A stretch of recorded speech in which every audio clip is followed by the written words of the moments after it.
கர்த்தராகிய இயேசு கிறிஸ்துவின் நாமத்தில் அன்பின் வாழ்த்துக்கள். 1 பேதுரு 5ஆம் அதிகாரம் 7ஆம் வசனம். அவர் உங்களை விசாரிக்கிறவரானபடியால் உங்கள் கவலைகளெல்லாம் அவர் மேல் வைத்து விடுங்கள்.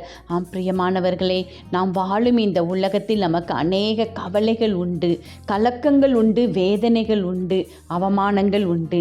ஆனால் நம்மை விசாரிக்க ஒரு தேவன் உண்டு. அவர்தான் இயேசு கிறிஸ்து. அவர் நம்மை விசாரிக்கிறவராக இருக்கிறபடியினால் நம் மனதில் உள்ள எல்லா பாரங்களையும் அவரிடம் நாம் ஒப்பு கொடுத்து விடுவோம். அப்பொழுது நம் கவலைகளை எல்லாம் அவர் மாற்றி செம்மையான பாதையில் நம்மை வழிநடத்தி நமக்காக அவர் முன் செல்வார். ஏனென்றால் அவர் தடைகளை தகர்த்து போடுகிற தேவன். அந்த தேவன் நம்மோடு இருக்கும் பொழுது அவர் நம்மை விசாரித்து நீர்ப்பாய்ச்சலான இடத்திற்கு நம்மை கொண்டு செல்வார். எனவே நாம் எதை குறித்தும் கவலைப்பட வேண்டாம். எல்லாவற்றிலையும் இயேசு கிறிஸ்துவின் மேல் வைத்துவிட்டு நாம் சந்தோஷமாக இருப்போம்.